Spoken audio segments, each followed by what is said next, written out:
Good afternoon, everybody. I'm just going to listen. Welcome. I'm Mark Howell. I'm the chair of the Concord Select Board. We're having a special meeting this afternoon, which is a joint meeting of the Transportation Advisory Committee, the Select Board, and the Public Works Commission, called the Roadway and Traffic Forum. And so we've got a little housekeeping to do. The first thing I want to do, just to make sure everybody can hear, is to call on somebody from online. Maybe Linda Miller, because she's on my screen. Linda, can you unmute and confirm that you can hear us okay? Yes, I can hear you fine. Okay, and we can hear you. That's important. There'll be an opportunity for question and answer after a brief presentation, but first we're going to do a little housekeeping. I'd like to call the Select Board to order. We'll just confirm. I don't see Cameron, so. And I don't see him online. I don't see him online. So other than that, the Select Board is present. Yep. Andrea? We have a quorum for Public Works. Great. And Mark? Yes, I'll call to order the Transportation Advisory Committee. Wonderful. We have a quorum. Just briefly before we get going, I know that our liaison to the TAC and Public Works Commission, Paul Bohm, has a brief statement. Emphasis on Underscoring brief. I heard that word very clearly. No, welcome everybody here. As the Select Board liaison to the Transportation Advisory Committee, to the Public Works Commission, I want to recognize the hard work and the productive collaboration that brought us to today's forum. Over the past several months, I think 4 or 5 meetings, we've seen coordinated discussions amongst town departments and committees focused on improving our processes and communication within the departments and with the public. The work has involved close cooperation between the Public Works Department, Public Works Commission, the Highways and Engineering Divisions of Public Works, Transportation Advisory Committee, Concord Police Department, and the Select Board. As you know, Concord maintains about 108 miles of roads, and keeping them safe and in good condition is a really complex and ongoing challenge.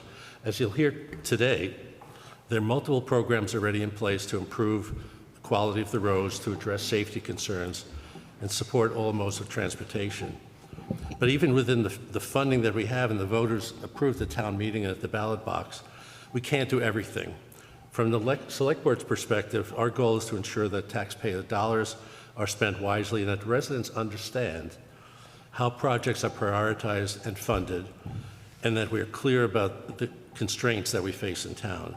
So we hope that today's forum will clarify how these decisions are made, how the projects move forward, how residents can stay informed and engaged as we continue to work to keep Concord's roads safe and accessible to everyone. Thank you. Thank you, Paul. Andrea?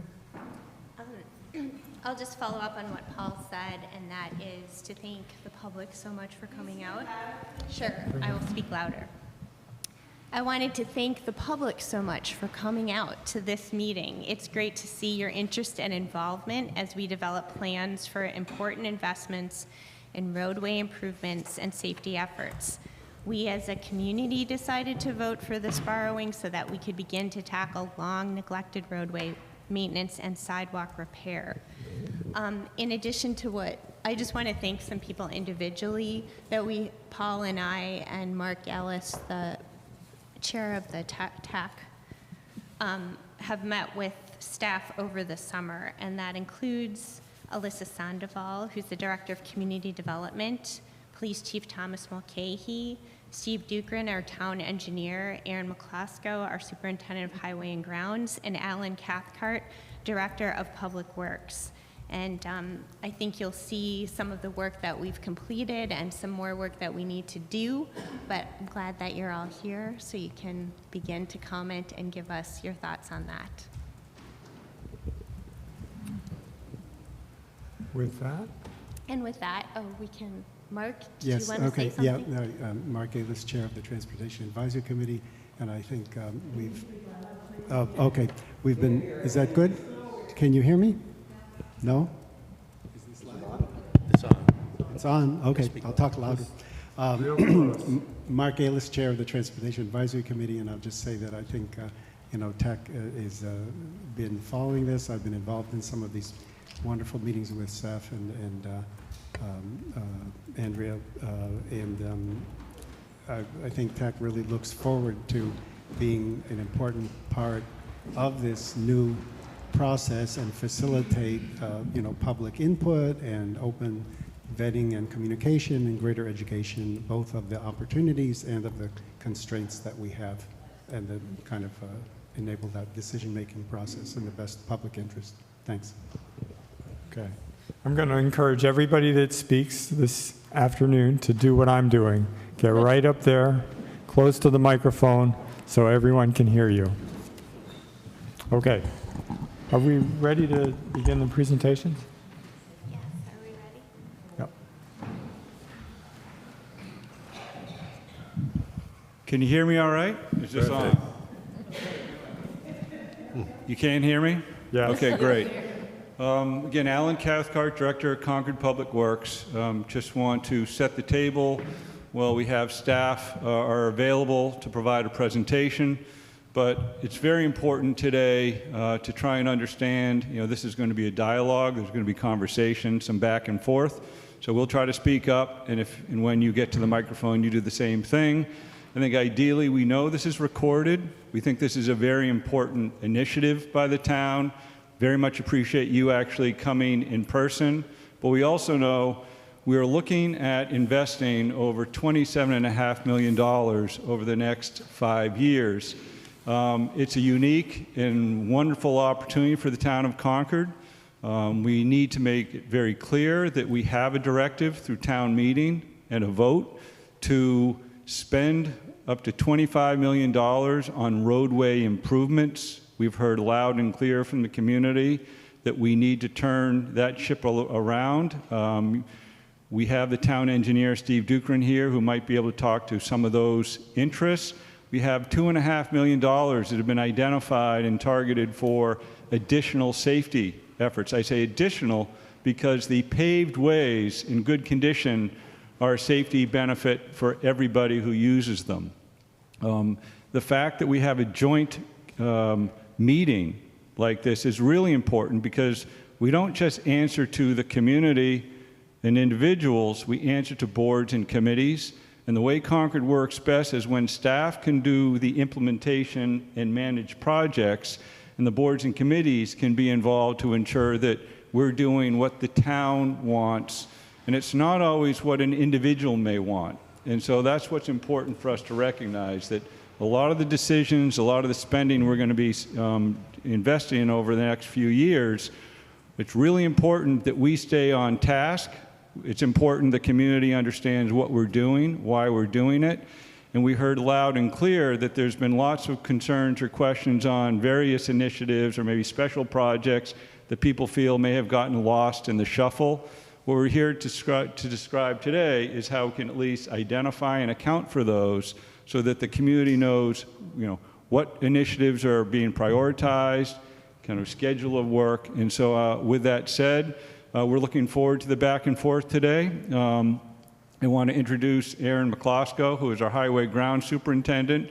Aaron's responsible for maintaining these streets and roadways through summer and winter, and in essence has a really good understanding of sort of the day-to-day operations. And I think Aaron is going to walk us through the processes that we're identifying that we hope are going to be something that you can understand and support, as well as the boards and committees that we report to. So with that, Aaron, if you can just make sure you talk loudly into that.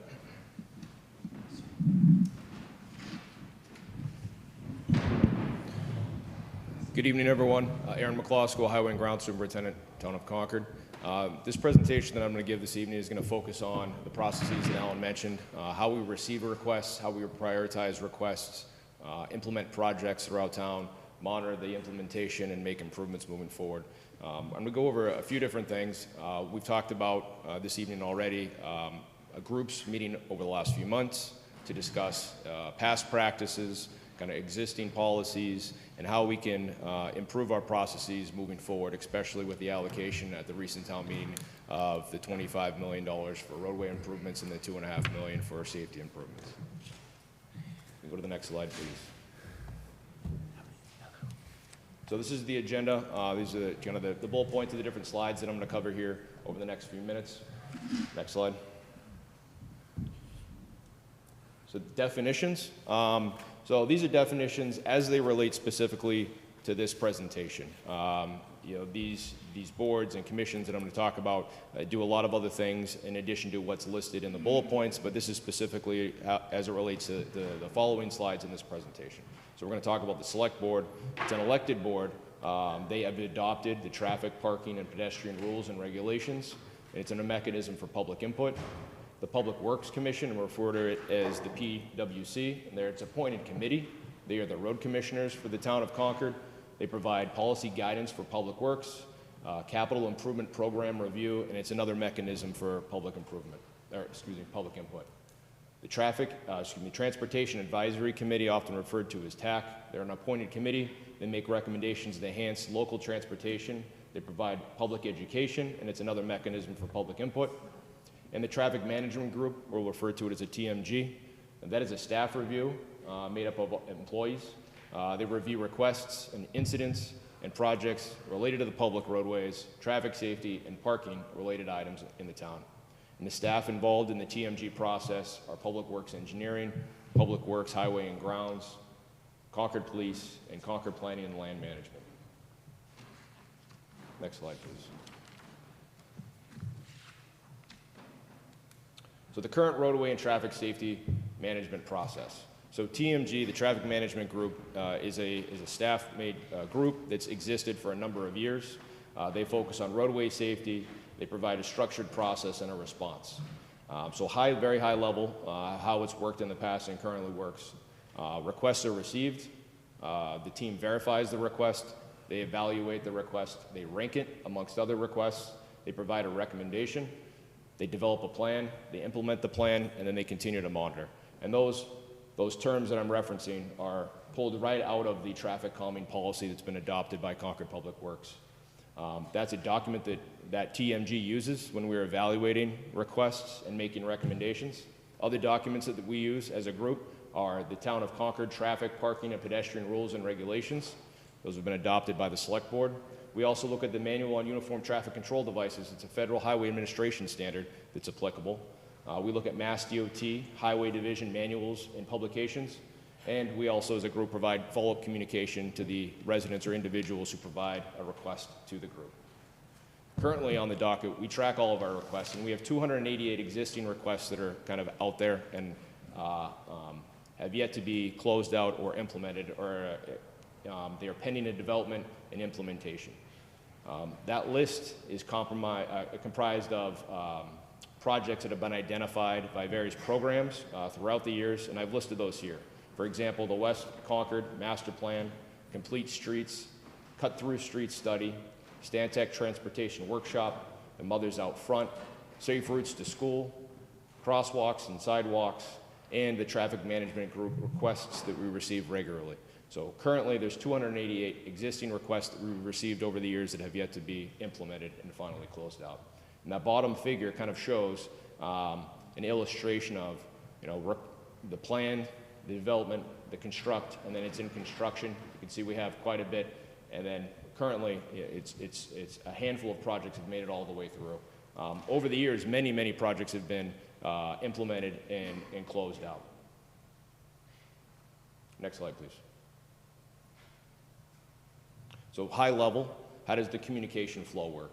So requests are received, and they could be received by my division, Highway and Grounds. It's an operations function within Public Works. It could be received by engineering. They do capital improvements in design and construction throughout the town. They could be received by Concord Police Department that focuses on traffic safety. But just because we are receiving the request doesn't mean necessarily that request should end up in our division. We might not be the appropriate department. It might be the first phone number or first email that a resident might see on the town website looking for help. So we take those requests in, and then we discuss them collectively at the TMG group. So that's the high level. That illustration in the middle represents the 4 different groups that are involved in, I'll say, the discussions of the requests that we receive to identify, what is the best plan for moving forward. TAC is listed there, two-way communication, because we hear comments from TAC. People have brought requests to TAC, and those are provided to us. We've also gone back to them, plan to go back to them for input as they prioritize projects. And then those projects are then pushed forward to the Public Works Commission. We provide recommendations, the TMG provides recommendations to the Public Works Commission. So this is a very kind of high-level illustration. The next few slides are going to dive deeper and deeper into the process and show you the different workflows for the different type of requests that we see. Next slide, please. So a little bit deeper here, broken up into 4 categories. So the first category on a workflow overview, request to implementation, right? So a request is identified and received. So it starts with request is identified. That means that maybe, for example, a resident has identified a safety situation that they consider an issue in the town within the roadway. They then reach out to a public official, a department, whether it's Highway and Grounds, Engineering, Concord Police Department, or Planning. They submit that request. Could be via an email, a phone call, a walk into the office. The TMG then evaluates the request. It then goes to a assigned project, and they are either kind of maybe simple fixes that we're able to do on maintenance level within operations. They could be a larger infrastructure project, but we're able to do within our operations budget that's allocated in that fiscal year, or it could be a significant investment that requires some long-term planning and prioritization with other projects and needs in town. Then that's moved forward to a project is developed and planned. At that point, what we are doing is creating a online GIS database that folks and residents and anybody in the public can go and online and see real time. What are those 228 projects that are kind of outstanding? I made a request. I want to know where my project stands. At this point, they would be able to go online and see kind of on a map where the project is physically located within town, and then what the project status would be. And then the group would then update that regularly. From there, it moves on to projects being developed. The town has been working with Stantec. They are a consultant engineering firm that has provided a prioritization tool that you look at a number of different factors, and the requests can be input into that prioritization tool and then given a number where it fits within the ranking system of all the other projects. TMG then finalizes some project types and recommendations, goes to PWC, and then input is received from the TAC, and then TMG finalizes the project type. That's a category, which I'll cover on the next slide. And then from there, projects would move into the project is designed and constructed phase, and projects are designed, constructed, implemented. There would be a field monitoring post-construction. We make a change in the roadway, and then we continue to monitor. Does what we've done actually work? Does it meet the purpose, or does it need modification? And then from there, hopefully no further improvements are required, and then the process would end. Next slide, please. So this is a workflow. So this goes into a number of boxes. I'm going to go through this in some detail. Requests can take a number of routes to finish, right? And I'll walk through each one of those. There's really three main arteries that they could go. So the request is first received. It's identified by a resident, then goes to request is then submitted to a department. So a department reviews it, and they either determine that it's a maintenance item. It could be a signpost is missing and a sign is missing, for example. That would come to my division. We would then go install the sign. We would ensure that the maintenance is completed. A post-inspection would be conducted, and then the process would end. That's the simplest route from A to Z on implementing a request that was identified. Another route, after the staff review, it would go to the TMG on an operation level, and they would evaluate that request. They might determine that it is a maintenance request, or they might say that it's a larger repair that could be done within the operating budget. If that's the case, it would move to the bucket further development projects. It goes into the Stantec prioritization tool, and it's added to the TMG tracker that's located within the GIS platform, and residents can then track their request at that point, because it will take some time to implement. TMG then finalizes the project type. The project types are listed on the right-hand side. I'll go through those in a moment. And then recommendations are provided to the Public Works Commission. That might be on a monthly basis. The Public Works Commission meets monthly, and that could be done monthly or as needed. There's an update to the Traffic Management Group project type status in GIS after PwC has reviewed the project. And then that funding would then be identified, fit into a different program, and then a plan in year would be added to that project. Once it reaches that plan in year, the project would be designed and constructed, and then there would be a field monitoring and post-inspection. The process ends. Larger projects would be the kind of the middle category. After TMG reviews, going back up to the TMG operations evaluation request for that third avenue. Significant infrastructure modification requires significant capital budgeting and long-term planning. From there, it goes to the development of TMG requests and becomes a prospective project, and then it follows that line back to further development and goes into the Stantec prioritization tool and follows that same line. I will note that there is a category to the left of the screen that says concern does not meet minimum criteria.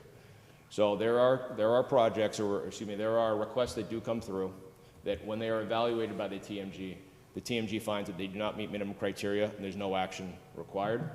That would follow that channel, and no further improvement would take place. On the right-hand side, things that I've kind of mentioned, the request type. So there are a number of request types that we receive through this process.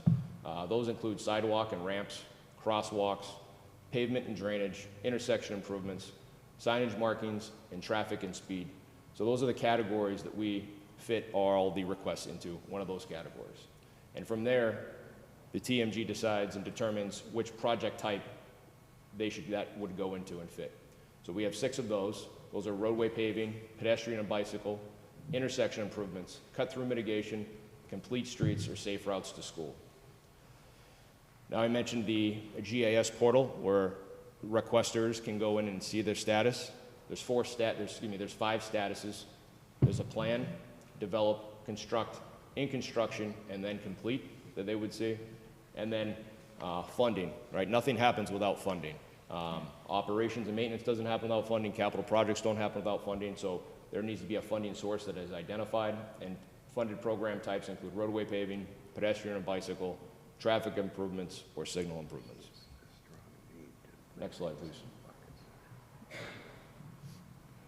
So project development types that I want to give some examples here because they have different projects require longer planning time and cost various amounts of money. So the first project type is operations budget. So signs and repairs, things that Highway and Grounds Division routinely maintains, those can happen relatively quickly, less than 6 months, and the cost is low, under $25,000. The next project type would be a cut-through mitigation, the study that was completed. That includes traffic control and signs.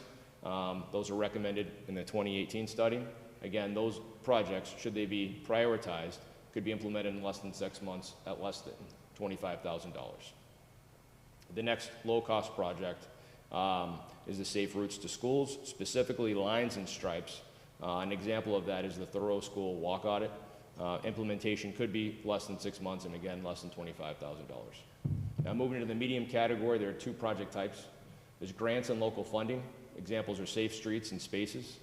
Old Marlborough Road, improvements out there. There's an example that could be a 26 to 24 month implementation and requires roughly $25,000 to $250,000. The second category, intersection improvements. Example is the work that was recently done at Main Street in Walden last season. That was a 6 month to 24 month planning and implementation project and costs between $25,000 and $250,000. Roadway paving, that happens every year. That is a routine capital project, should be funded at town meeting. Most recent examples coming up will be Walden Street sidewalks. It's currently under design. That project is a 6 to 24 month category with over $250,000 in cost. Complete streets. Examples are the Hubbard Street and Commonwealth Ave improvements that happened over there 2 years ago and 3 years ago. Those projects were in the 6-month to 24-month duration for planning and implementation, and the costs were over $250,000. And then another large, the last category in the high cost category is large roadway improvements. And an example is the upcoming project at Main Street and Baker Avenue. Well, there'll be a large intersection redesign. That's over a 2-year planning and implementation project and over $250,000. Next slide, please.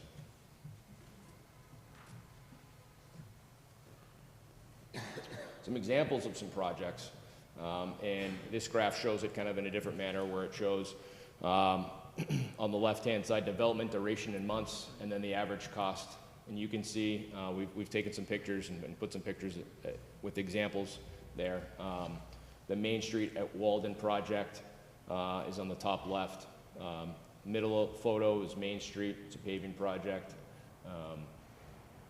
Baker Avenue is a future project, and you can see that's our kind of most expensive and longest duration planning project. That's a future photo of what that intersection that will be under construction. And then the bottom left-hand photo is Upland Road. That was a operations project. Requests were received, and signs were installed at a number of locations on Upland Road for that project. And you can see that it was relatively low cost and shorter duration. Next slide, please. So currently, the TMG request reporting system kind of is in progress. We're working to improve kind of tracking and transparency. The town is working on the GIS mapping platform that I've mentioned a few times in this presentation. That will be rolled out here shortly. And once that's available, that will be on the TMG website. It's currently posted on the Town of Concord website. But things that we've done to try to streamline requests currently, because I mentioned right now requests come in through multiple departments and multiple avenues. We've created an email address, tmg@concordma.gov. If residents or visitors to the town wanted to submit a request, they could send it to that email, and that makes it to all the members that are currently on the TMG. That process can start, that review process can begin. There's the URL link. The report and issue is a page that's currently on the town website where residents can report various things such as pothole issues, tree issues, solid waste recycling issues. There will be a link that is for traffic management group issues. There will be a fillable form that folks can visit that website, populate that information, and that information will go to the appropriate folks that are involved in TMG. Specifically for this public forum, we've created an email address. It's rtsf@concordma.gov. Anyone can send feedback related to the presentation or the questions and answers that will be forthcoming this evening to that email, and that will go to the appropriate folks for review. That's all I have. Happy to take questions on the workflow or TMG process. So just a quick question. Are requests ever rejected? Are requests rejected? Yeah. So there are times where requests are submitted and the request might not necessarily be appropriate, right? Or we might find an alternative solution. And there are situations where that does happen from time to time. So they just sort of, I mean, somebody informs them, hey, thanks for the request, but that's not something we're going to do. Correct. Okay. Correct. So in that workflow that was shown on the slide, I don't know if we can bring the slide, that workflow slide back up, please.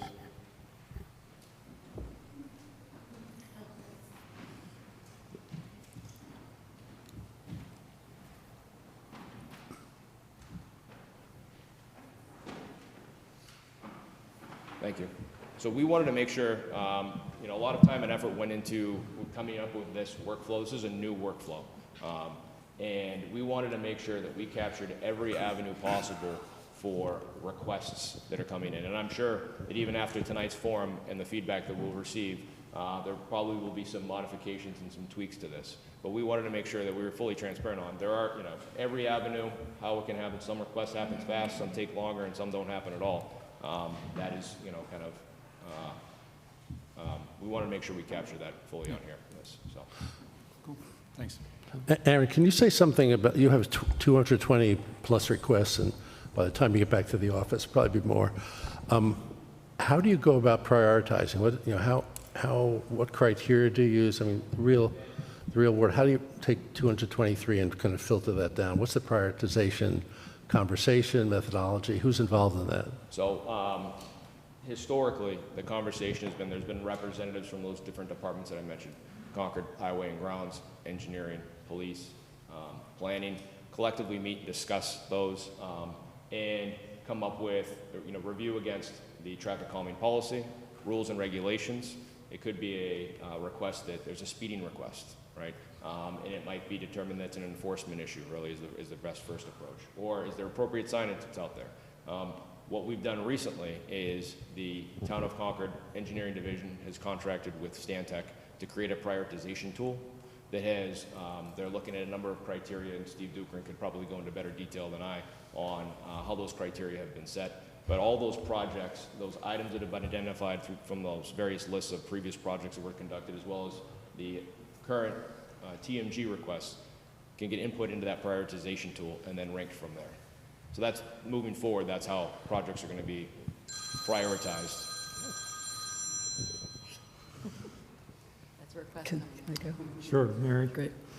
Thank you, Aaron. That was a great presentation. The GIS portal sounds promising as a way for residents to find out where their request is, both physically and what stage it's in. I wonder, is there any way that someone could find out how long it's been in a particular category and when it might move through the system? Yes. Yes, I think the information will include, when the request was submitted and kind of track how it's moving through the process and implementation timeframes as well. Great. Will just on that time frame, will it have the prioritization criteria that was applied? So for each project? Steve, do you want to talk about it? It's more just for public interest, so people can see what happened to the project and how it was classified.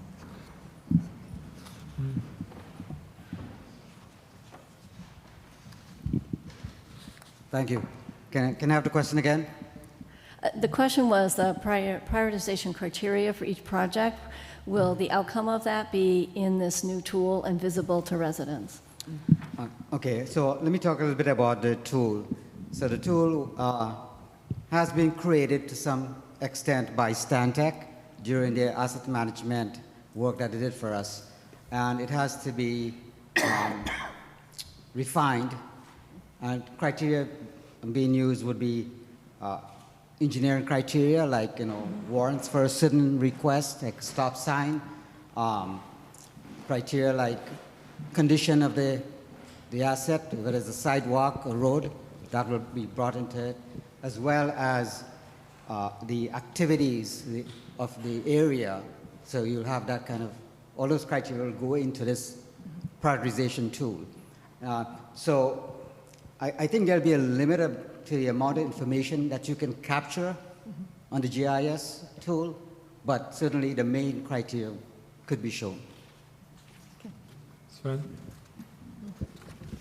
Yeah, I have more an observation and a following question. So this is a very reactive process where you are reacting to someone from the community bringing up an issue. How are you looking to proactively identifying safety issues, or when you're doing work anyway on a certain street or a certain sidewalk, to proactively think about improvements absent of complaints from the community? Well, I'll just share, when Steve Dukran, town engineer who just spoke, first came to town, he was distracted every time he went out for a ride in town. Someone new to the community, just really trying to observe, how has this community been configured as far as traffic and safety. So professional staff always has its eyes and ears open. I think the challenge, Sven, is right now we are in a reactive mode where we're sort of compiling years of pent-up needs and interests with very little, if any, funding. And I think so we owe it to the community to ensure that just because someone made a request 5, 6, 7 years ago, it's equally important than one that was made yesterday. And so what we really need to do is make sure that we've identified them all, because engineering, highway grounds, police, planning are aware of these generally, but we have never really compiled them in a way that are clear for staff as well as the community. This GIS tool is that. And I just want to be very clear, we're talking about a change in our process, and we heard loud and clear that requests would come in, it would go to staff, people would be uncertain as far as, had it been heard, had it been rejected, not knowing, they might elevate it to a board or committee, it starts another discussion, and there's a lot of inefficiency there for everybody and frustration for the resident. So what we're trying to do is capture this in a way that is more clear and transparent. And forgive us for having workflow diagrams, but we need them. There's a lot of detail that we need to be able to follow, and we don't expect every citizen to sort of have to track it, but when you go back and you look at the presentation, you can look at it, and over time, it's a tool that we're presenting as a draft, we're not alone, that may be refined over time, but the interest is that staff is professional, they can evaluate and assess to a certain degree. We have outside resources working with Stantec and their expertise to help determine what are those criteria that we should be looking at. Some of these things can be done fairly quick and easy. Some may require more detailed evaluation and study. Our job is just to try and help identify what path those should be on, using professional judgment, but also some tools that people can look at. So Sven, the real question is, when we get to that point, how will this and what will this look like? I think right now we're looking at $2.5 million that we can sort of target for various projects that have already been identified. It's important for us to work with Stantec to capture them, document them, and also provide some probable cost estimates for some of these things. Again, one project could take the entire $2.5 million, and if that's what the community decided somehow it wanted, we'll be spending it because it's a collective decision. I want to be very clear. It isn't staff's decision where to spend the bigger money. Staff's decision to spend the lower cost, operating, that sort of thing. If we're going to get to a point where we're doing larger initiatives, there's a process, and it's going to be inclusive of boards and committees who have the vested interest of the community, like TAC, who's going to be sort of a soundboard and receiving of some questions. TAC will come back to, that's the Transportation Advisory Committee, may come back to staff for clarification, understanding of this particular project that's been identified. If it's going to be something that staff is going to say it's prioritized, it ranks high, it dovetails with other capital projects, we may then make a recommendation to the Public Works Commission that we're going to proceed with this particular project. That's always done publicly. So people who are in support of it can show up and have their voice and position heard, and people who have their own interests. But it will not be something, the concern is, well, who's making the decision?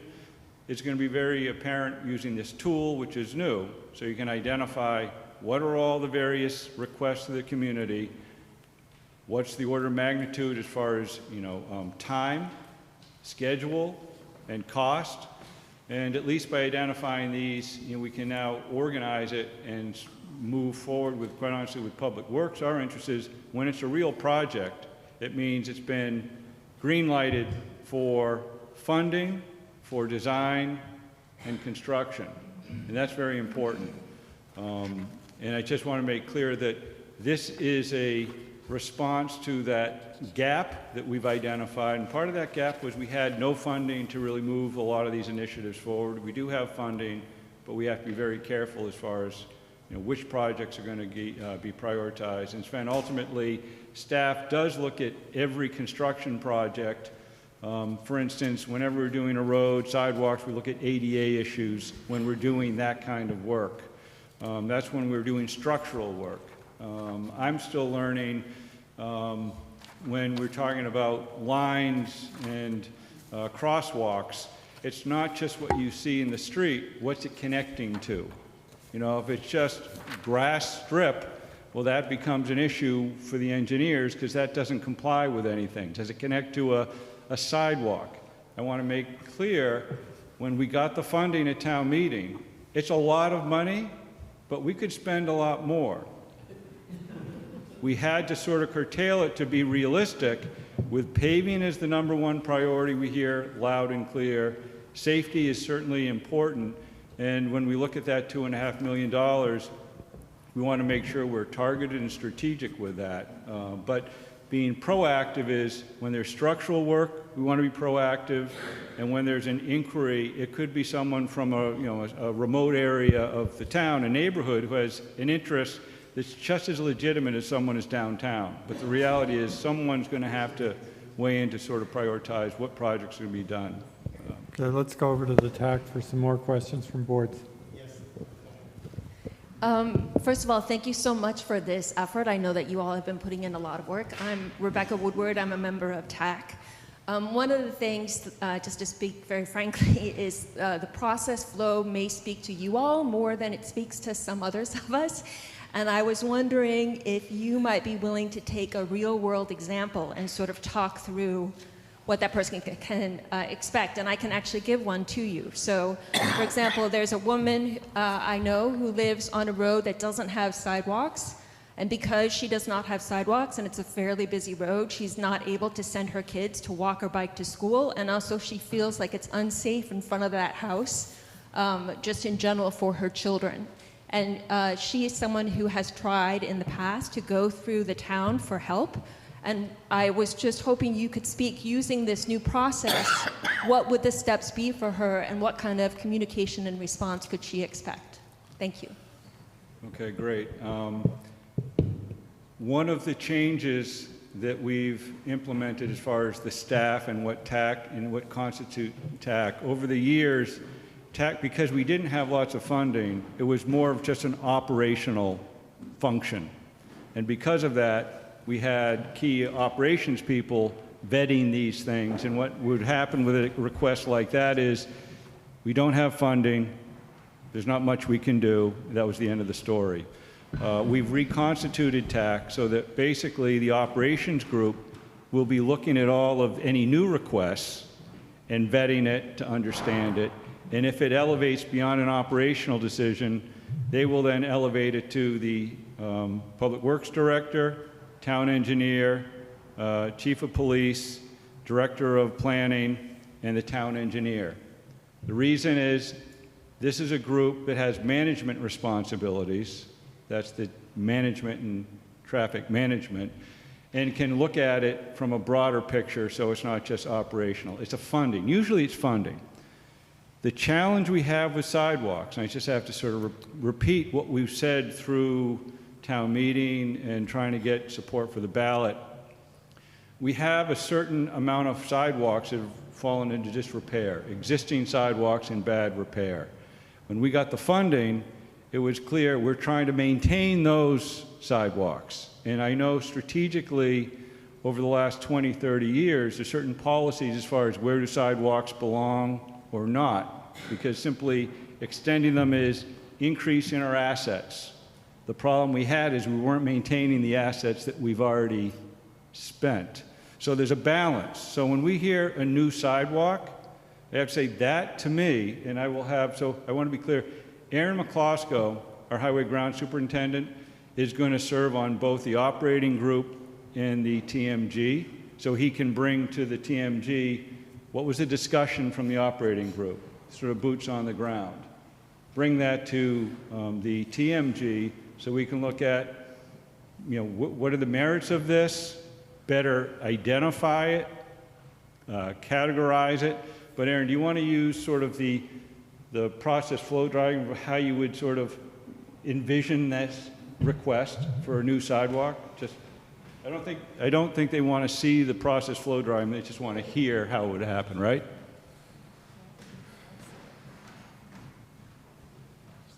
So I think specifically for that example, right?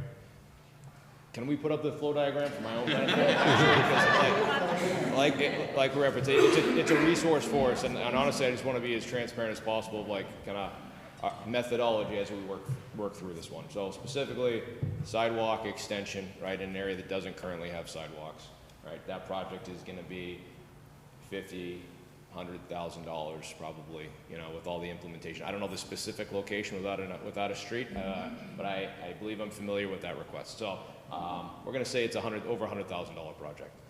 So request is identified, right? Your friend, the resident has identified a request. They submit it to town staff. It might come to my group as highway. They might say, hey, it's a highway function.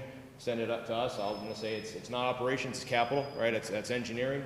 I'm going to kick that to TMG, the TMG operations group.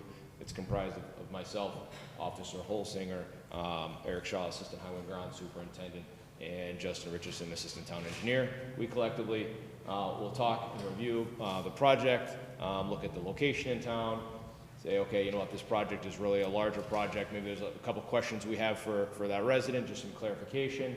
And then we're going to say, you know what, that is a significant infrastructure modification capital. That's going to get kicked down to the right middle orange box. And then from there, it's going to go to a development of TMG request to become a prospective project. And then it's going to get moved over to the further development project in Stantec, prioritization, determination, and it's added to the TMG GIS tracker at that point. So it'll go into that tool that we've been referencing, right? It's going to sort it with every other project that we have that includes requests, and that includes our known improvement projects that have been identified through other processes and analysis that we've. And at that point, the resident would get feedback on this is where that project stands. It's probably multiple years out. It's this cost, and this is where it fits. And then it's going to be further discussion, and it's going to move down the chain to going to the Public Works Commission and some discussion with TAC.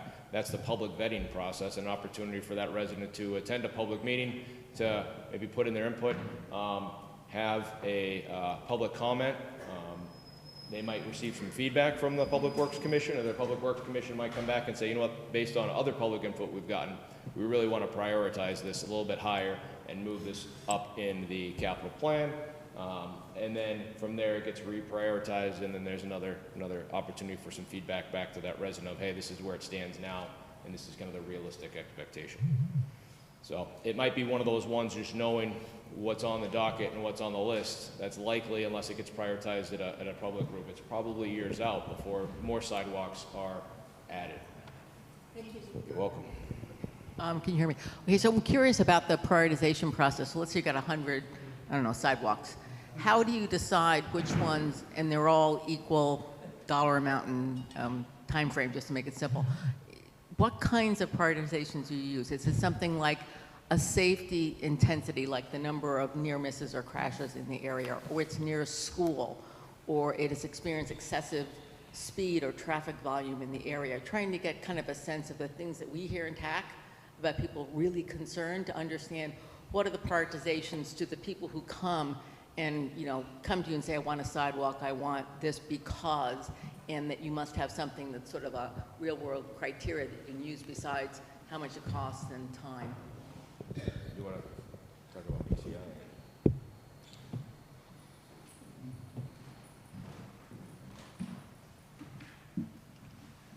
Steve Duggan, town engineer. I suppose the question is, you have 100 sidewalk requests. Now let's talk about new sidewalks. How do you weigh this one against the 99, right? So when Stantec did their asset management work for us on sidewalk, they did sidewalk condition, and they also did an evaluation of missing sidewalks. They told us there's a backlog of almost $6 million to fix sidewalks, just fix sidewalks, and then a backlog of $13 million on sidewalks that are missing, important connections that the town should make. you know where we ended up with the funding for pedestrian safety, $2.5 million, as mentioned several times. So it's hard to get to your answer because we know that we already have quite a few high priority pedestrian type projects that are needed. And I could go through some examples, like for instance, an improvement to the crosswalk on Sudbury Road at the public library, missing crosswalk on Haywood Street connecting Haywood Meadow, pedestrian needs over on the Kennedy Dunn Square. Those we know have been bouncing around town for many, many years, and as we get into this program, we will want to make sure that these projects will rise to the top. So that will leave us with a certain amount of money that's available to deal with the other needs that will, out of the 228. So exactly where this one will land, I couldn't tell you all the criteria right now, as I said a little bit earlier. It's a tool that's been refined. We have to bring in a lot more criteria, but certainly we will have to go through the process, one, of identifying which projects we can immediately address with the available funding over the next 5 years, and then those that we do not have funding for, we have to produce a capital plan and, you know, make requests before the town for local funding, pursue grants. There are a number of grants that MassDOT offers. So a whole number of ways we can pursue. But I think to try to get to exactly how do you make that particular project the highest priority, prioritize? I mean, we couldn't answer that today. I can hear that you're saying that you might prioritize based on the condition of the sidewalk or like the PCI or whatever it is for the road. I really meant things like the criteria that we here at TAC, which have to do with safety, have to do with a particular location. When you say something's high priority, can you give me an example of something that's high priority and why you would categorize it as such? Maybe that, like why did Haywood Meadow come up as high priority and Sudbury Road at the library? That would be useful. The requests regarding that location have been coming in way before I started with the town 6 years ago. But we've heard about kids trying to cross there to get to the Alcott School and near misses, large volume of traffic because it's sort of a cut through, and the side distance is very poor because of this. The crossing is close to an intersection that you can see around. So that in itself. So that kind of engineering criteria will play a role in how we select projects. Yeah, I have a question. The process, it seems to fit well with the existing budgeting and operational constraints, but when we're presented with a problem by a neighborhood, the problem is generally, it needs a complex solution. It includes changes to the vehicle speeds, it includes possible sidewalks, it includes crosswalks, it may include signage, maybe it needs flashing signs. I don't see that your process is cross-functional. I don't see that it deals with the complexity of the situation to come up with the right solution. I see that it goes down the pathways we have for, it's either a capital thing or it's, you know, paint and signs, or it's sidewalk program and it's at the end of the queue. I just don't see where the holistic thing happens. I'm going to take a first shot at it, and Alan certainly will have a better answer.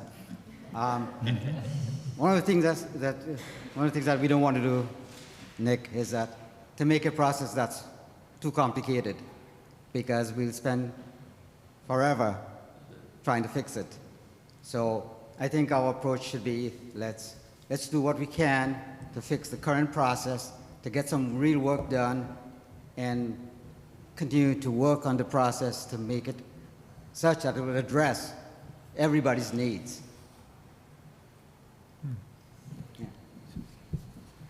Yeah, I just wanted to kind of follow up on sort of the specific sidewalk situation. It's not hard defining and developing a process that most people can agree to. What's hard is knowing by experience, it's likely going to fall into not a high probability of being invested in the short run. That's the challenge I think we all need to understand. And so understanding each ask is important when you look at the mosaic of asks out there and the pent-up needs that Steve was identifying. Some of these things are long-standing, serious concerns that Public Works has, the town has, police. So we're excited. I don't want to say, we have some funding now that we can start leveraging to fix some of those problems. I think the reality is when we're talking about new sidewalks, the opportunity is, one, it's at least identified and we know about it. Someone may move to that neighborhood and may have the same concern. And if we haven't flagged or identified it, it's going to be a new request. They at least can go and see, I see this request, I see it was evaluated, I understand it, and I also see what else is out there in the community. Staff's biggest challenge is saying no. We don't want to be in the position of having to say that sidewalk is more important or less important than another. We just need to have this process that we can follow, share with the various decision makers, because again, it isn't a staff decision to say that merits more attention than the other. Staff's just trying to use tools, engineering tools, that we are going to define to help us guide the community and make these decisions. There could be a large project that comes on that particular road where then we can identify there's this outstanding issue on a sidewalk. We're going to be doing a reclaim. There's an opportunity to sort of change the configuration a little bit of that layout. That would be an opportunity. And it's good to have that tool, not something that was lost on staff 5 years ago. New staff's looking at it. They didn't even know the concern was raised. So that's kind of it's a database. The GIS is for our benefit and the community's benefit. But to be very clear, not everybody's going to get what they see as their particular interest, but at least they need to understand how it fits into the greater needs of the community. That's what staff can do. That's the tool we're trying to develop. Yeah, this is Mark Ailes. I just want to kind of add to that, I think it's very important to continue with the refinement of that informative tool so that the public and TAC in assisting it can answer questions about where certain requests have gone, how long-standing they are, approximately how much money is involved, how interconnected it might be, like Nick is saying, to other locations. I mean, cut-through traffic problems on a given street relate to somebody trying to avoid a congestion problem somewhere else. So, we are engaged with a different aspect planning side of Stantec on a comprehensive transportation strategy. And and again, there's a meeting on the public outreach on the 19th of November, morning and afternoon sessions. And some of that provides, I think, context to this, which is, immediate known focus needs. But again, refining that public information system so people really know how complex it is and that their requests are being logged is super important. Andrea? I just want to make clarify the points on sidewalks, that this $2.5 million is going to be used to repair currently existing sidewalks. It's not going to be used to build new sidewalks. That would likely fall under capital planning, which requires a different level of support, and it will go through a slightly different process to get funding for eventually at town meeting, which would take your votes. That's probably a longer discussion than we have time for here, but it is important that you know how that stuff works. This $2.5 million will not be used for new sidewalks. It will be used to repair existing sidewalks. So I'm not sure if people might have questions on how to get support for capital planning, but that is something that every resident should know more about. Thank you. I might point out that one of the opportunities here with the expansion of the road programs is to put together some systems that, in retrospect, over time, we will have the opportunity to evaluate how well they are prioritizing. So one example might be, I think most of us recognize the challenges of the crosswalk by the library. I don't think anybody's in town has ever, not had at least one experience of terror in that crosswalk. And so I think that most people will understand if some other project that, is new or less urgent than that gets bypassed because the most critical things that, on further evaluation, we can all recognize, yes, that is in fact where the next dollar should get spent. I think that if we see that kind of process working, which is what's being proposed here, we'll see progress. And then, of course, having the visibility to this whole backlog allows us to both identify themes that are coming up over and over again across multiple areas, which could lead to programs like, safe streets or safer routes to schools and things like that, which kind of programmatically try to address issues in multiple areas. And it'll also give us, as a community, some visibility to how much ongoing investment might need to be made to get to the point where some new issues, as they are identified, can in fact be addressed.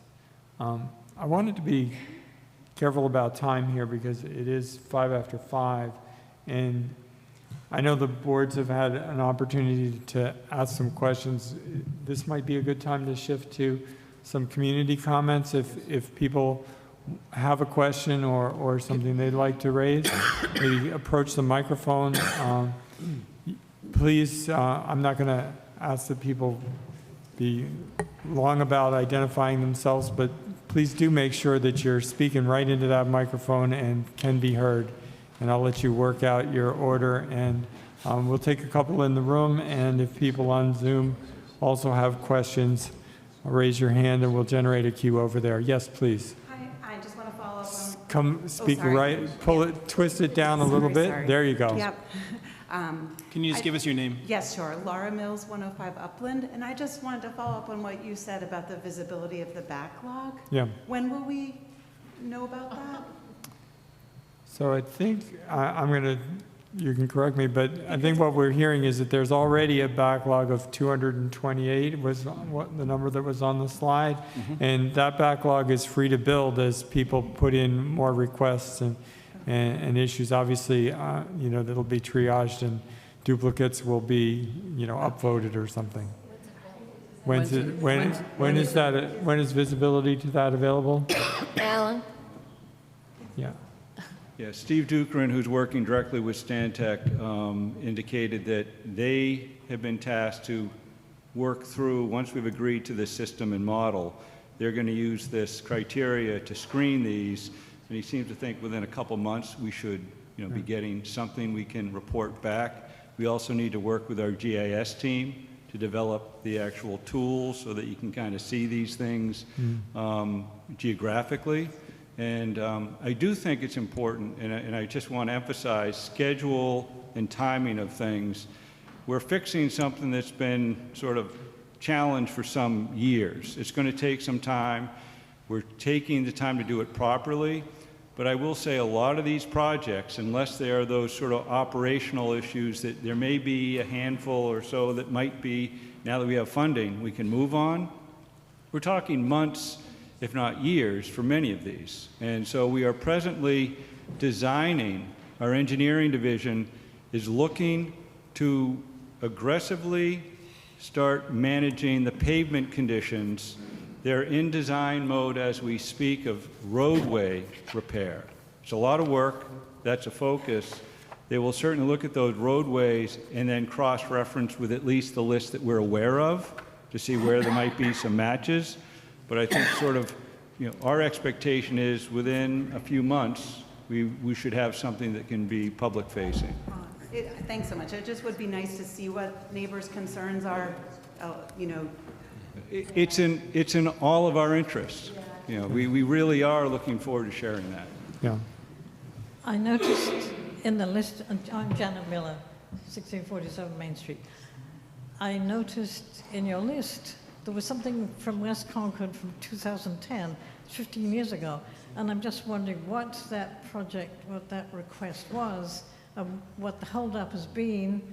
If you can give me some more information, that would be interesting.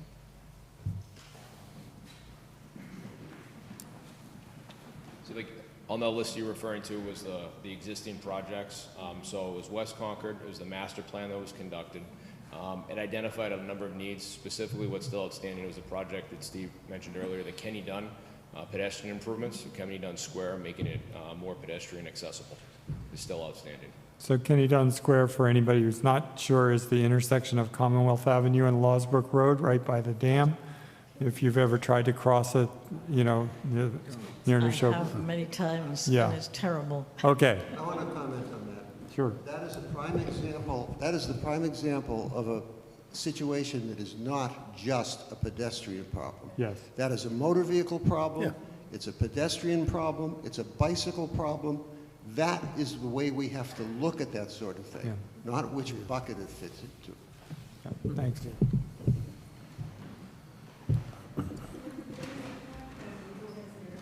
Yeah, we'll get to, okay, we'll get to Zoom in a minute. Thank you. Linda Neiman, 59 Mallard Drive. I'm a co-coordinator of Mothers Out Front. I really appreciate the staff having this presentation and working on the workflow and the process. I know it's a lot of work, and I appreciate you're listening to us and you're trying to make it better. Some comments on the workflow. I didn't see anywhere where you would walk the site with the residents and the folks that live in that area, and also a feedback mechanism. Once it kind of progresses through the workflow and you've decided to take action and maybe have come up with a plan, maybe go back to the residents and hear feedback from them, in part because they know their street best and they might be able to provide valuable feedback to you before a lot of money is spent that may not be effective. Thank you. Thank you, Linda. Yeah, that's an excellent comment. And Linda has done a lot, you know, working with us, you know, to try and identify the needs for the community. So we definitely appreciate the voice. We are listening, and that's a good example of why this is a draft. You know, we haven't come here with a fully baked plan, but, you know, we'll see how we can try and incorporate that. Thank you. Hi, Jeff Collins, 55 Highland Street. I'm going to repeat a few comments that I made to the TAC this morning. I passed out a sheaf of papers that I think each of you have, in which you'll see excerpts from a number of reports where the community has expressed and our consultants have repeated back to us and boards have endorsed a community desire for safer biking in town. We have the 2015 Open Space and Recreation Plan, our 2018 Complete Streets Policy, 2018 Envision Concord Long Range Plan, 2020 Climate Action and Resilience Plan, 2024 Recreation Facilities Master Plan, 2024 Community Health Needs Assessment Report. All these different things we're trying to do as a community, among other things, identify the need for safe, connected cycling around town for users of various comfort levels. And I've been inspired by a recent trip to Copenhagen. Concord's not going to become Copenhagen, but a community that's really committed to this, right? Thousands of people, because they can, people of all ages using bicycles. And we know there are more people in the community who would like to use bicycles. So I'm trying to attend more meetings and react to this and talk with neighbors who are also interested in this and look to our community leaders to help advance these community goals that have already been expressed. So a couple things I'd really like to, also in addition to the GIS tool, understand the prioritization tool. What is going into that? I'd suggest that we, at least in the workflow, separate out bike from pedestrian. If we spend $2.5 million on our sidewalks, and I know we need upgrades, it's not going to serve our cyclists because we want to keep pedestrians safe, cyclists safe, road drivers safe, etc. I think that the staff, talented staff, presenting all this great work today, as we consider, and I saw one committee talking about the possibility of adding staff capacity to sort of absorb this 27 million, that new staff come with or existing staff are provided training in, bike connectivity, what communities like ours are doing, and then I'd love to see, I think Sven kind of referenced this, sort of an overarching goal. Instead of point interventions, which will ultimately be, what's the overarching goal? How about a safe, comfortable ride from West Concord to Concord Center? How about everybody within a mile of a school and a library can get there on a bicycle? And then we work on the point interventions that most quickly advance those goals. Thank you. Thank you. We'll take one more in here and then we'll go to Zoom. Hello, I'm Barbara McGee. I live on Old Marlborough Road between Upland and Harrington. I moved here and chose where I wanted to live in order to walk to places. And 3 weeks after I moved here, I was hit by a car. So that's the perspective I have now when I walk around the streets. My question for you is, I haven't heard anything, and I'm wondering what you're doing about making things pedestrian safe when you have new developments going in.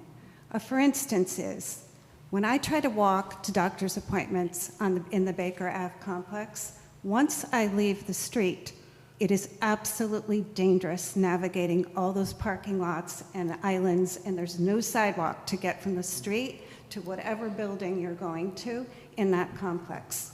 If you add a baby stroller to the walk, if you add snow to that area, it's kind of ironic that this is a whole healthcare area that is unwalkable. And that's an issue for employees who want to leave and go to a restaurant for lunch or take a walk, and that's an issue for patients who are coming and going. It's an issue for drivers who are trying to navigate all the people walking that complex, some not in great shape because they're going to physical therapy or the doctor's office. I'm wondering what your plans are to make new development more walkable. That area in itself is going to have housing in it soon and lots more people. How are you making it walking centric when it goes through the process of being an accepted development? Thank you. That's a great point, and another reason we really haven't emphasized the planning side, but Lisa Sandoval, who's the new director, she's here in attendance, listening, and I think, when we're doing through site plan reviews and that sort of thing, this is sort of a planning element to it, so, that's important. I will also say, when we talk about safety, on my drive over here, I passed the intersection of Cambridge Turnpike and Lexington. I saw a gentleman about my age zipping by on his e-bike, no helmet.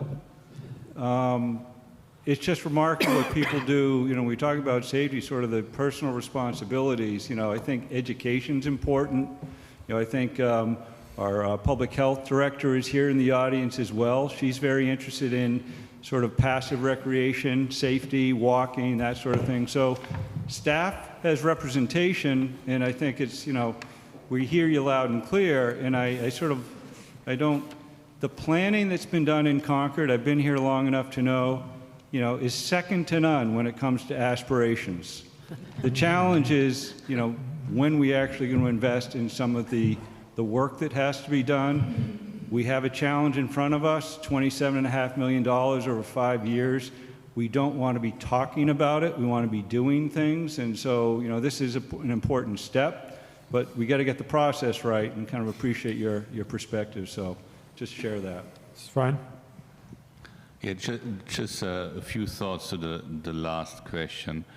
I just want to make sure we understand what is in the public domain, the public right-of-way, and what is private property. So a lot what you described on Baker Avenue is on private property. So after the fact, it's very hard for us to do something there. Yeah, it comes more in the planning process when it goes through the planning board and the planning department has their input and public works has their input on a planning review, but that's private property. So,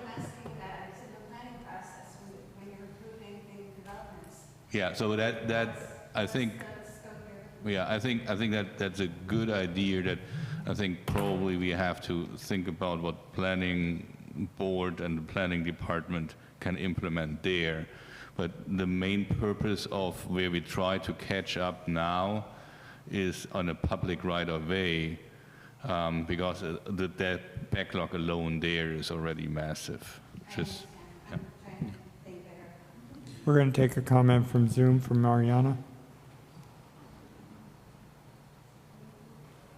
Hack, and appreciate all the thought you put in sharing this workflow. Understanding the realistic timeline of capital projects such as new sidewalks, can you speak a little more to how we might be allocating for temporary immediate safety measures like cones and pylons, where a future sidewalk might take a while to implement? Thanks.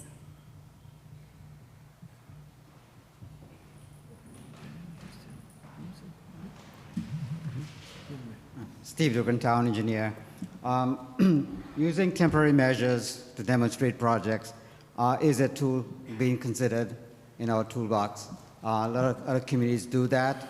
It does take some design work, discussion, obviously, with the police department to make sure that traffic is being controlled the right way.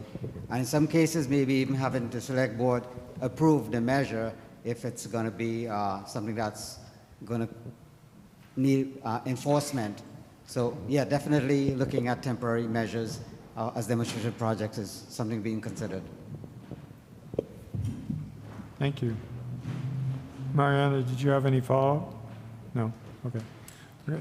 Jeff, I see there's a couple of people that haven't spoken before you. Okay. Thanks. Welcome. Hi. Jonathan Smith, Upland Road. Thank you for this. I appreciate it. It was very interesting so far. And I must say, Mr. Cathcart, I bristled a little bit at your comment about a bicyclist riding without a helmet, e-bike. That's crazy. I agree. But let's look at a few other examples where people have exercised caution. They cross in a crosswalk, a young girl in West Concord Center, hit by a vehicle, airlifted out. A woman, granted it wasn't in Concord, but right near the Concord line, in a crosswalk, killed. A woman on a crosswalk on Upland Road, hit and badly injured. So these are people who are taking safety precautions and doing what they're supposed to do as citizens. I want to know what's going to happen from here on. Why is the town so resistant to serious traffic calming elements, such as speed humps? And I come from a very frustrated neighborhood. Just go down Upland Road, you'll see our signs. Why not a trial balloon? Let's try it in this neighborhood. Let's see what happens. Speed humps are low cost, high return. And I just don't understand why we don't kind of look into alternatives like that or other alternatives. I would like to know why the big no on speed humps, and then what's your alternative for traffic calming? My frustration so far has been, in 2012, I submitted my first traffic calming request. And if you go online, you look at the process, and it doesn't state once in there that a policeman is going to knock on your door 15 minutes after you hit submit. That's what happened with me, and I get in this big discussion. This guy wants to have a debate with me. What do I think is unsafe for drivers? I mean, and then it died from there. No response ever from that. Then we submitted another one, and then another one, and still nothing. The public safety officer was gracious in coming out to our neighborhood and meeting with my wife and discussing these things. But so far, there are no results. And I just want to know what's going to happen. SUVs and pickup trucks, the top of the grill is here now. You get hit, you're dead. This is not the 1950s anymore. Cars are going faster and they're more dangerous. When they hit you, you're dead. In the 50s, when they hit you, you got a broken leg. Thank you. Do we have any kind of response to that?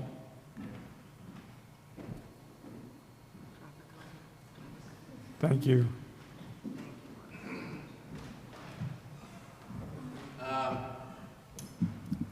So yes, I don't want to, focus on one neighborhood more than the other, but Upland is a hot topic. From our perspective, I guess I'd say these gentlemen, they deal with numbers, engineering. We deal with the human factor. What makes someone feel safe on a specific road can be different depending on the neighborhood. And that's why an officer might come to your house to try to understand what your perspective is. Speed humps, again, just a police officer, not an engineer.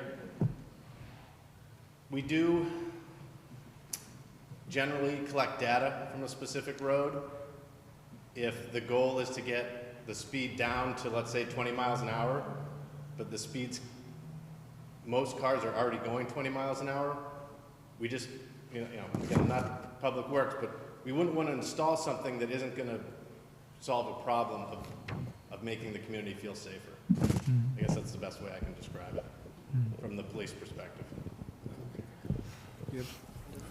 If I might just mention one thing, that multiple times at TAC we have, I believe, expressed the opinion that all options should be on the table for discussion, including speed bumps, speed tables. There are newer designs that are quite subtle but do have an effect, dramatically increased. You'll notice it if you go faster and faster. So I think we need to put everything on the table for discussion, and we need to do experiments. I think this is something that TAC has discussed. Go ahead. Also, I think that one of the aspects of TAC has been looking at a lot is what is the safe speed? I mean, forget, what we've done traditionally is take a measure of the speed and set it at 80%, which is just reinforcing bad behavior on the part of motorists. I think you should figure out what the right speed is, and then whether it's traffic tables or, various ways to slow people down, I think part of it's getting the driver's attention. I don't think any driver wants to run into anybody, but until you get that person's attention, they're going to zone out. I mean, the deaths have been often distracted driving. So I agree with Mark. I think traffic calming events, traffic calming techniques should be a go-to. Yeah. And one other thing I guess that's a good point. I guess I'd also offer that when we're talking about the situation that turns tragic or even deadly, I think that's often the result of somebody who is exhibiting outlier behavior in the first place. So that might be one of the factors.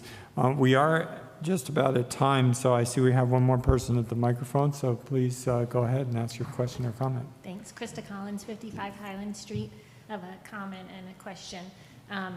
If we're talking about putting all things on the table to think about traffic calming, I noticed that in the policy it didn't mention trees. And I know when we think about trees, we tend to think of them as maybe threats to public safety. We have a lot of money in the budget for tree removal and tree trimming.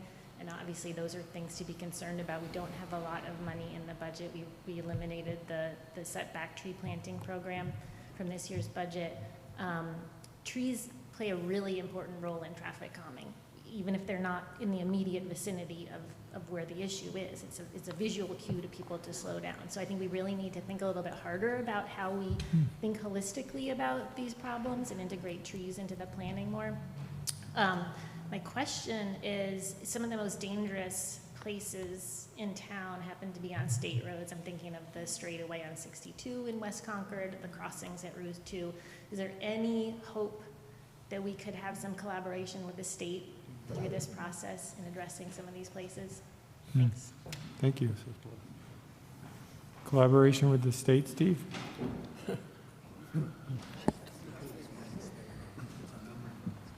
Steve Dugan, town engineer. First, Route 62 is actually a town-owned and maintained road.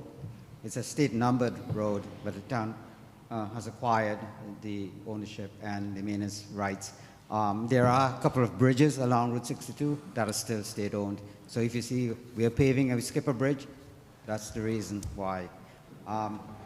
With regards to collaborating with the state on, Route 2, for instance, any improvements along Route 2, MassDOT has their plans.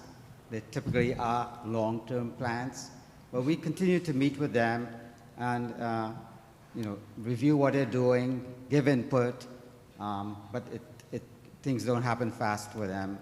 I went to a seminar today, and that kind of reinforced my thinking about it's a lot of waiting for MassDOT to take action, but we pay attention and we try to be involved. I'll just maybe add from my perspective as a member of the MCI Advisory Board, we have actually got a fairly unprecedented level of dialogue going on now around the Route 2 Rotary redesign, partially because of the opportunity that's created by the redevelopment of the MCI property. So that's opened a dialogue, which is early, sort of pre-design dialogue where we as a community are having an opportunity both at the technical level with the town engineers and also with those of us that are trying to envision what that property might look like, to sort of have some input into what MassDOT is planning. One can only hope that they'll continue to do that when we're not in such a major replan, but it is something that's going on, and we're hoping to build on that. I see Cynthia Katz, so I'm going to ask you to unmute and give you an opportunity to ask your question. Thanks, Mark, and thank you, everybody. This has been a good start. I just want to come back to something that a number of other people have said about traffic calming, traffic reduction, and trucks versus cars.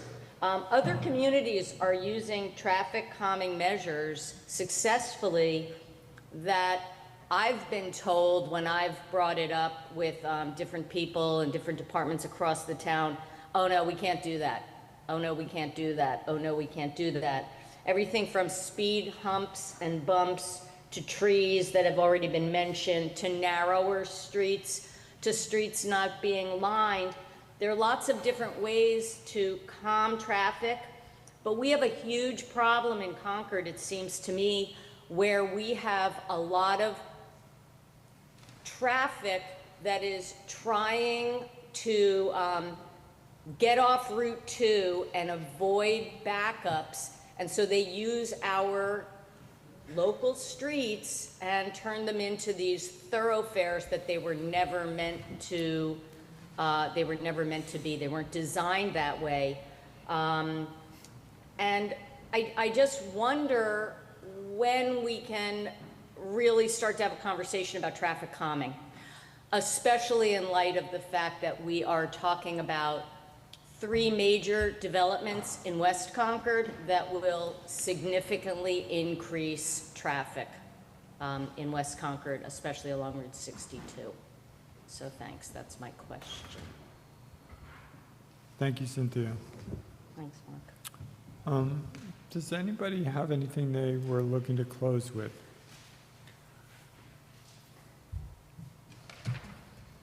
One more? Okay. I'll be very fast. Linda Neiman, 59 Mallard Drive. I wanted to add to the workflow. I know that you're tracking complaints and concerns and crashes, but I think, I wanted to push back a little bit on what Mark said about them being outlier events. We can predict where they're going to happen. Where the woman was hit on Upland on the sidewalk, that was predicted by you guys because you replaced a couple of trees in that same location that had been flattened by cars that jumped the curb. And that was the exact same place where the woman was hit. Mm-hmm. So I think maybe tracking some of the inanimate objects and strikes where those happen most frequently would be an area, like a hotspot area to look at more carefully. Yeah. Thank you. Just to clarify what my comment was, I meant outlier behavior, like somebody who's already exceeding the speed limit is at a higher risk and is going to be more deterred by something like a speed hump than somebody who is traveling at a reasonable rate of speed or well within the speed limit is going to be less impacted by those same measures. Thank you. Sorry. Well, just one last comment. Several mentions that this is a work in progress. And it is. This is unfinished business, and the public input today has been very valuable. So I'm sure we'll have other opportunities to gauge the progress of this, but thank you all for all your input. Yeah. I wanted to add my thanks to the staff for setting this up. We had really encouraged, these three boards had encouraged staff to get out in front of the opportunity to take the resources that the community has provided to a new level of planning and coordination, and your interest is key to that. So thank you for being here.